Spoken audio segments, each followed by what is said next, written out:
Hello, we're going to make a Japanese style curry today. So I got some chuck meeps.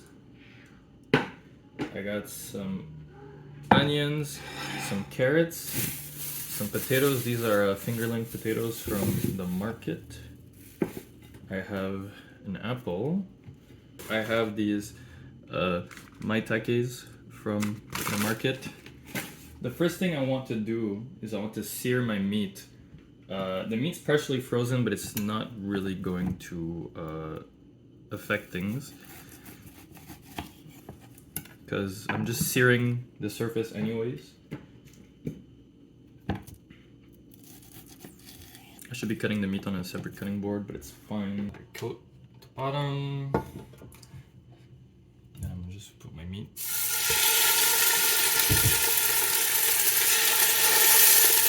I'm keeping it into large chunks, so that way I can get good surface area like this. You don't want to crowd the pan too much.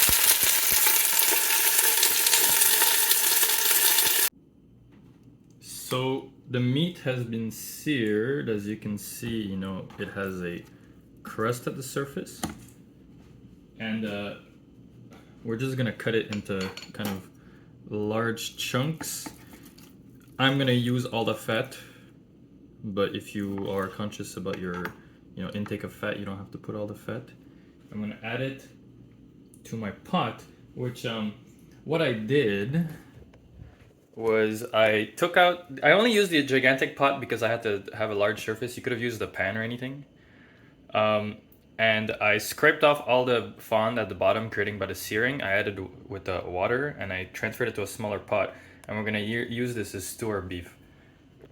So what I'm gonna do is just cut it into chunks and put it in the water. At the same time, we'll bring the water to a boil. But the quantity of meat is really up to you, as long as you scale up everything appropriately. Personally, I like when my curry has a lot of vegetables and like okay amount of meat, but nothing too crazy. Now, if you wanted, you could use chicken stock or beef stock or dashi in this stage when you're stewing your meat. I don't think it's necessary because you're gonna get a lot of flavor just from boiling the meat in there. But it's something that you can do if you want. I'm gonna do some dishes, and I'll be back when the water is. I might actually add a bit more water. But yeah, I'm gonna do dishes, and I'm gonna come back when it's boiling, and I'll show the rest. All right, so we're back from the dishes. It's starting to steam, but it's not quite. It's not quite boiling, but pretty much what's gonna happen is like when making stock, because there's a lot of meat protein and there's myoglobin, so that stuff's gonna start coagulating at the top, so you're gonna want to skim it off. You don't have to, but it'll give you a cleaner taste. So in the meantime, we want to separate our vegetables pretty much into two categories. The first category is going to be kind of soft vegetables, and the second category is going to be hard vegetables. It's pretty easy in this case, Our hard vegetables are our potatoes and our carrots because they're root vegetables. And our soft vegetables are going to be the onions and the mushrooms. I'm going to cut my hard vegetables first into kind of large chunks of, this is small, but it's not going to matter. You just kind of want like even size pieces that have different shapes. Just that way there's more it's more texturally interesting. But you don't have to do this way. You could, if you wanted to, you could just cut them all into, tack. But I like to do it this way. I think it's more interesting. You kind of roll your carrot around, and it'll give you a bunch of different size pieces. But it really doesn't have to be even, it's just for fun. Japanese curry is kind of basically like a stewed vegetables and meat with a curry sauce. And it's part of yoshoku. And yoshoku is, it's non-Japanese foods as seen through a Japanese lens. So like an example would be, well, curry in this case. It's like, I believe it's British style curry as seen through the lens of Japanese people and Japanese kind of cooking techniques. Tonkatsu is a yoshoku dish. It's based on, I'm pretty sure it's based on, like schnitzels and like breaded meat cutlets. I believe it's the Portuguese way, because Portugal was one of the countries that traded a lot with Japan back in the day. So I think a lot of like tempura actually is yoshoku because it comes from the way Portuguese people fried stuff. But yeah, so we have our hard vegetables here: potatoes and carrots. Pretty much gonna use all my potatoes just because I love potatoes, and fingerling potatoes are the coolest potato. I believe they're a French variety of potatoes, but they grow pretty well here, and they're very waxy and delicious. They have so much potato flavor. I think, if you can find fingerling potatoes, try them out. They might become your favorite potato. So our hard vegetables are done. Next, we're gonna do our soft vegetables, which in this case are gonna be onions. These are Cippolini onions, but you can use any onion you like. I just had these from the market, so I'm using these. And I'm gonna cut them into large chunks because I like to have kind of onion texture in my dish. So what makes Japanese curry, like Western, what makes it Japanese? I guess Japanese is because like it uses sort of like Japanese philosophy when it comes to cooking. So it's it's gonna be stewed. I don't even know if they brown their meat, but I'm browning it.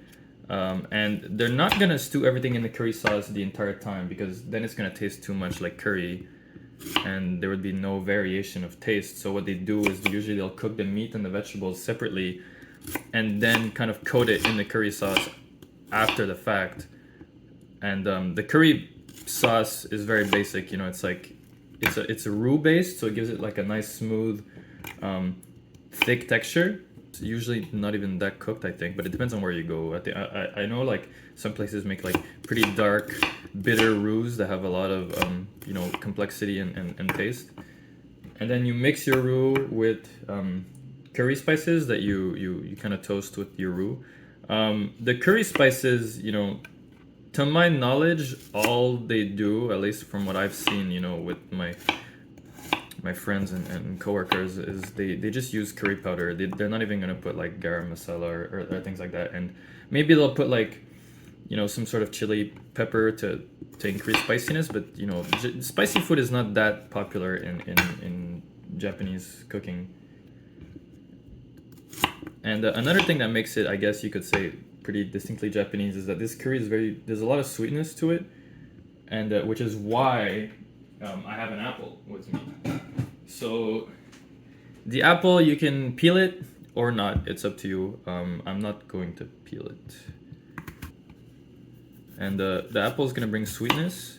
You can put honey as well if you want it even more sweet. I don't think it's going to be necessary. But if you do like that more sweet and savory curry, I would add a little bit of honey or maybe even molasses could be nice. But I think for me, apple and ketchup is gonna be enough. I don't think I need more than apples and ketchup. Here it is, my beautiful grater. So you can use a box grater, it's just that my box grater isn't fine enough. So I'm gonna use this little, wasabi and ginger style grater. Go in circles. Probably can't even see it, there you go, like that, in circles.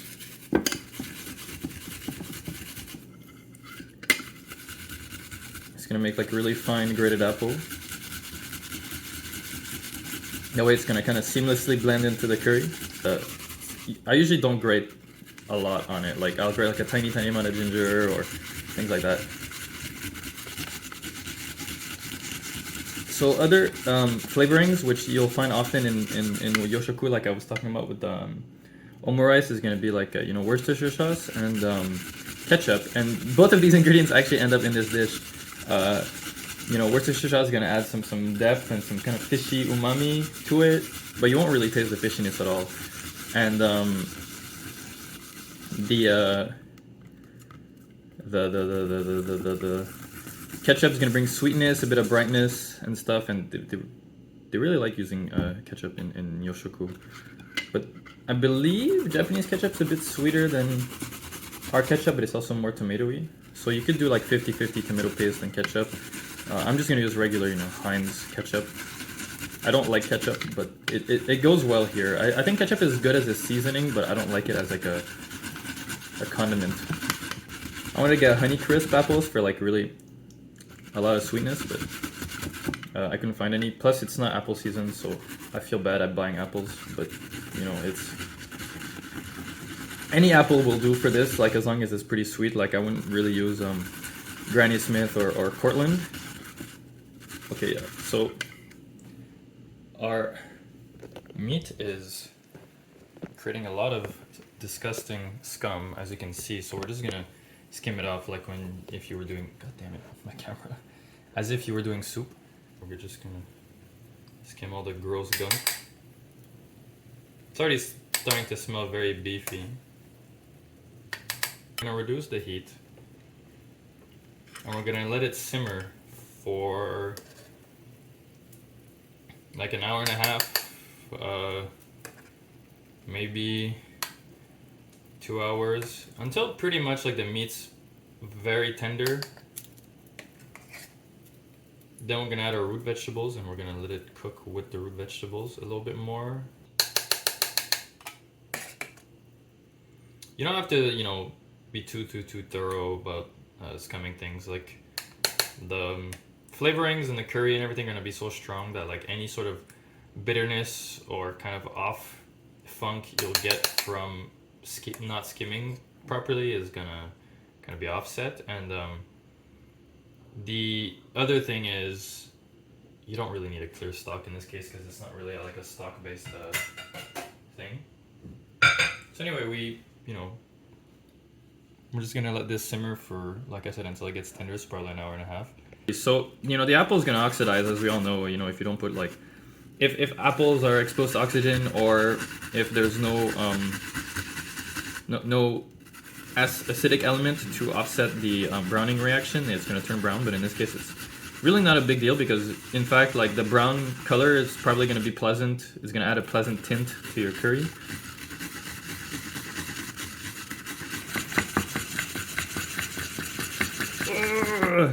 My hands, God, it hurts so much.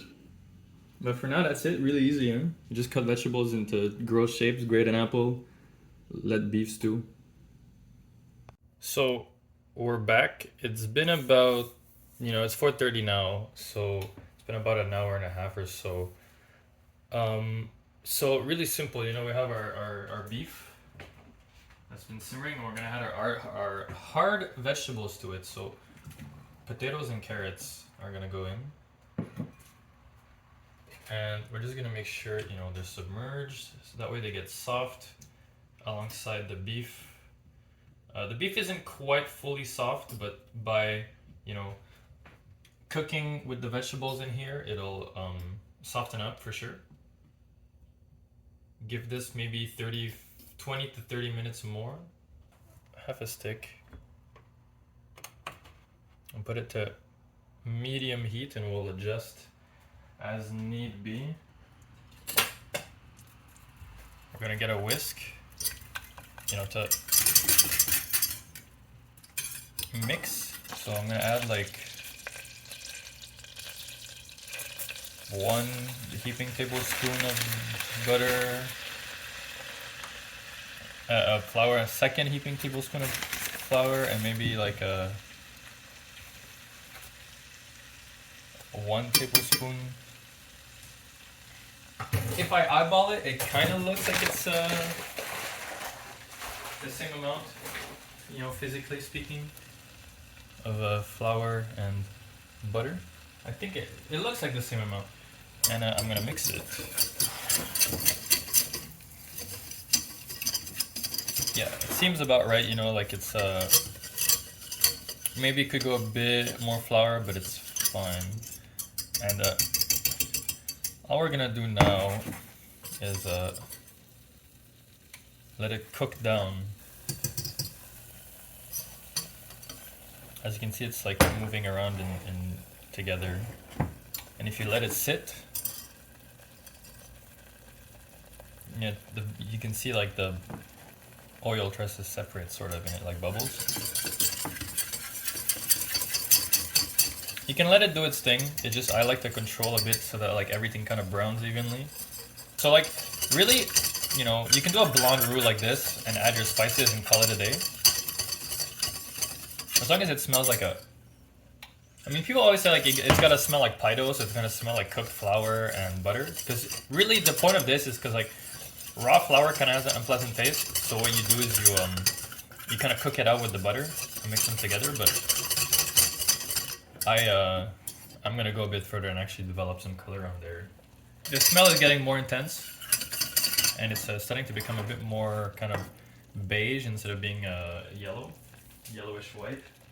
See now, like the way you can tell it's getting more and more cooked is that the more you mix it, the more liquidy it feels, and it's because all the the flour is like gelatinizing and kind of like starchifying, so it becomes like super liquid. So you know, at first it feels drier, but then over time it'll feel like liquidier. You know, it's like it's not sticking to itself anymore, and it's kind of getting a bit browner, and we're getting a lot of like, you know, nutty smell going on here in a little container. So I have about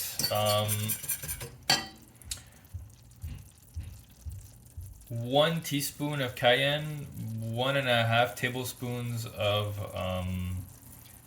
curry powder, and like a little bit of garam masala to taste. I don't really know how much I put exactly. Probably like half a tablespoon. Yeah, like half a tablespoon of garam masala, 1 teaspoon of cayenne, and a bunch of curry powder. The brand of curry powder I use, if you're curious, I think this is the one that's gonna get it to taste the most like, you know, a store-bought Japanese curry, or like a Japanese curry from Japan. Would be this SMB. So it's starting to smell kind of very nutty, so I'm gonna close the heat and I'm gonna add my curry spice. I'm gonna kind of toast it with the rest. It's gonna get very pasty because there's a bunch of, you know, it's gonna absorb a lot of the moisture, a lot of like the oil and moisture. So you just want to mix everything together and use the bottom of your pan that's already residually hot to kind of toast the curry until it gets very fragrant. Just take a spoon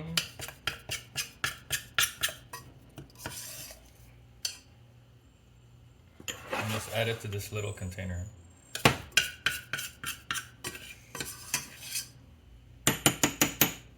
The only thing you really need for this is flour, butter, and curry powder.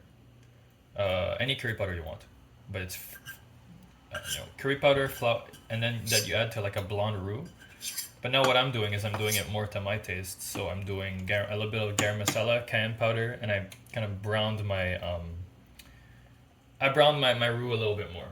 But that's like, you know, that's how I do it. It doesn't have to be, you know, this way. Now you have your roux paste, your seasoned roux paste that smells delicious.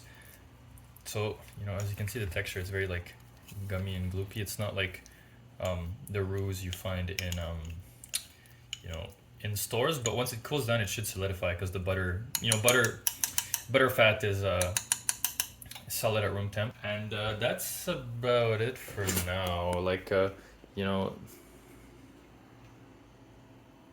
they came because they smelled the butter. All right, so it's been about 20 minutes since I added the vegetables. And the potatoes are pretty soft and the carrots are soft but still have a bit of chew to them. And the beef is now tender. So what we're going to do is we're going to strain these.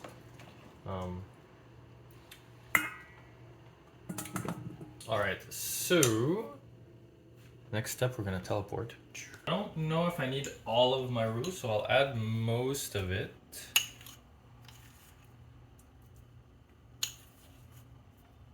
The amount of roux you put will determine the texture, then also depending on how much liquid you add. But, you know,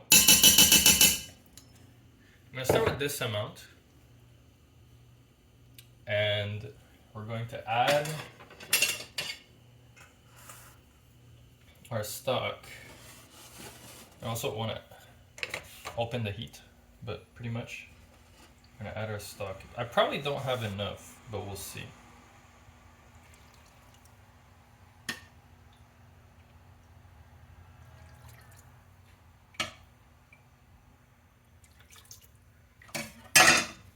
Doing it in this big bowl, that way it's easier to whisk the roux in.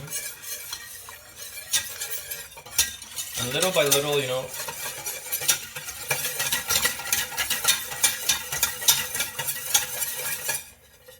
I'll add all my roux, I've decided.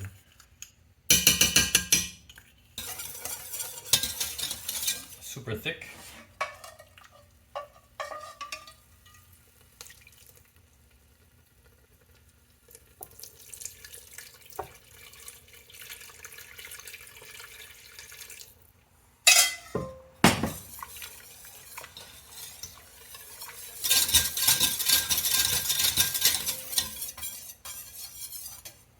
Ouch, ouch.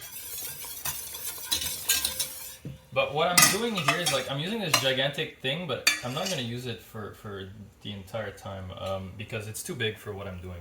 Like, I'm not doing that much curry. That's what we're gonna do. Now that it's like all smooth and evenly incorporated, we're gonna put it back in our old pot.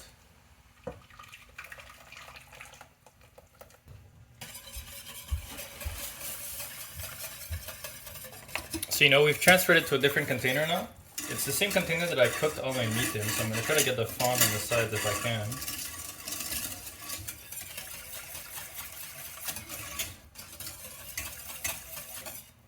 So next we're gonna add our aromatics, which are our applesauce, a good squeeze. We can always adjust later. A good amount of soy sauce for umami and saltiness. Some Worcestershire sauce. A good amount for umami and complexity. Ah, it splashed on me. If I was wearing an apron, I'd be clean. Always wear an apron when you cook. Don't do what I do and cook in your pajamas. Now we added all our aromatics. Let's taste again. Personally, I think it needs a bit more curry spice. So I'm gonna add more curry spice. It will have a difficulty mixing in because adding a powder like this to something wet will not go as you want it to, pretty much. Which is why usually it's better to mix it into the roux, but you can do your best, and it's just that you might end up finding a few little curry lumps if you're not careful. Alright, time to taste it again. You know, I'll put more curry spice. Turns out, you know, my ratios are off. So you always taste and adjust as you go. Add more saltiness too in the form of soy sauce.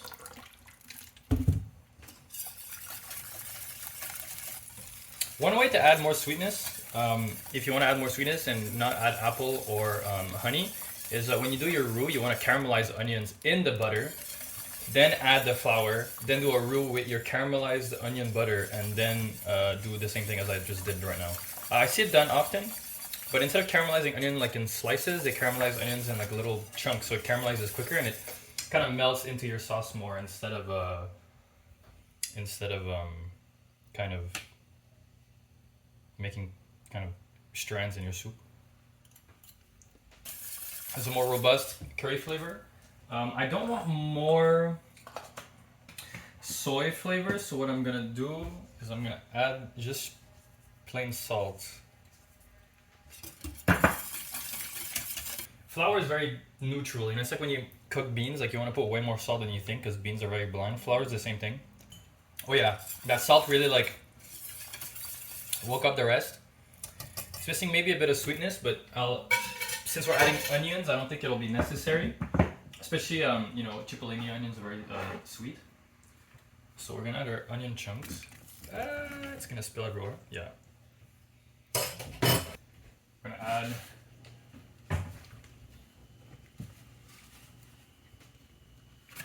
our mushrooms, which, you know, they're kind of like in clusters, so I'm just gonna make him more manageable by making small pieces of mushroom. But like, right, you know, oyster mushrooms, maitakes, shimejis, those are all good choices for mushrooms to add to your curry. I think now though I'm coming across a problem, which is that this pot is too small. So when I add my other things later, it'll fall apart. So I ended up changing containers after all, but also my phone got too hot, so it stopped recording. The only thing I did was after adding the mushrooms, after I added the onions, I added mushrooms. And then I added half of my meat and vegetables. The reason for this is that way some of the meat and veggies are going to get more tender and they're going to take on a bit more curry flavor. But they're not going to take on too much curry flavor. And even then, you know, I have all of these other vegetables that I'm keeping on the side that I'm going to add at the very end. So that way, you know, those things are going to taste less like curry and more like themselves. So I'll have a good mix of like more curry flavored things and more, you know, naturally flavored things. Ghost is invading my space. So it's been simmering for a little bit. The onions are soft but still have a crunch. What about the mushrooms? The mushrooms are nice too. They haven't turned to mush yet. So I'm gonna add the rest of my vegetables. I'm gonna stir them through.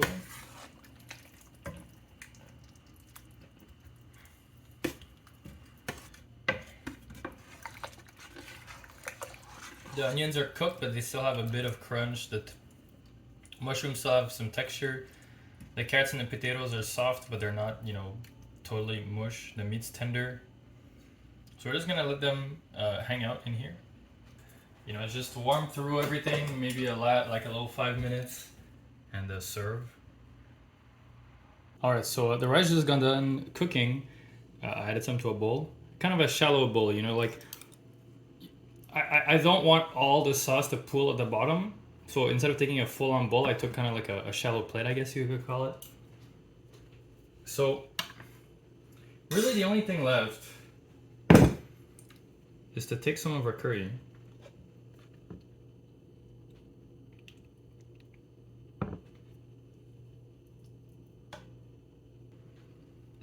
The reason we have rice and curry together is because it's so rich and so you know, thick and flavorful, and like there's so much stuff going on that, well, not so much stuff going on, but it's so like it's a very heavy, kind of like comforting, very sweet, decadent dish. So having rice is very neutral, so it helps kind of like act as the carb. You know, like when you eat stew, you like to dip bread, or like when you eat stewed meats, you know, you serve them with like polenta or rice or something like that.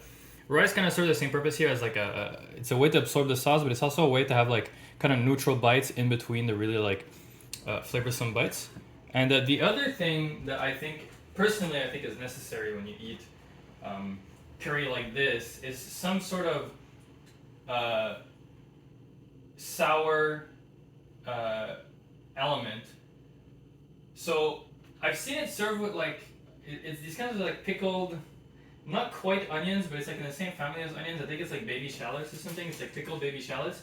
So if you have pickled onions, that's a very good choice.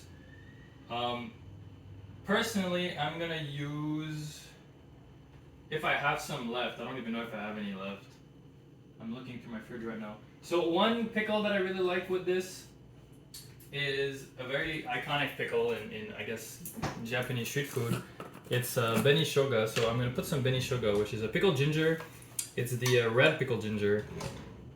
It's red because it's pickled in, you know, the vinegar that is created by making,